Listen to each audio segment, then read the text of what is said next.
Chapter 29 of Harbor Me.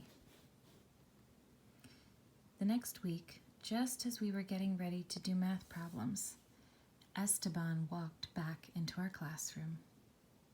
Miss Laverne didn't even try to keep us from jumping out of our seats to hug him and slap his back and say, "Where were you? Where were you? We were scared you left forever. And is your dad home?" "He's still gone. In Florida," Esteban said when we'd finally calmed down. "But he sent me another poem." Amari had his arm over Esteban's shoulder, and Tiago was standing as close to him as could be. The rest of us had gone back to our seats, but we were all staring at E in wonder. It felt magical to have him back. It felt like we were almost perfect again. Miss Laverne asked him to come up to the front of the class to read the poem to us. And when Amari finally let go of him, he carefully removed a piece of yellow paper from between his notebook pages. His uniform was clean but wrinkled, and the dark circles under his eyes looked like they covered most of his face now. He looked skinnier, too. "We moved to live with my aunt in Queens," he said, "and one of my crazy baby cousins tried to eat this." He held up the poem. The edge had a tiny bite taken out of it. Esteban shook his head, but he was smiling.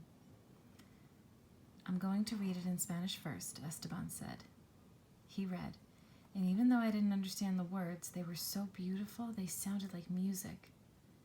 And I put my head down on my desk to listen better.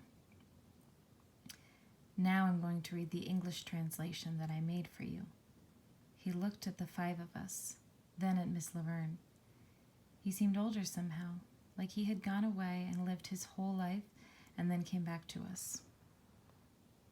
"And in the night, when the dog barks at shadows, tell him not to be afraid of what he cannot see, or the things he does not yet understand.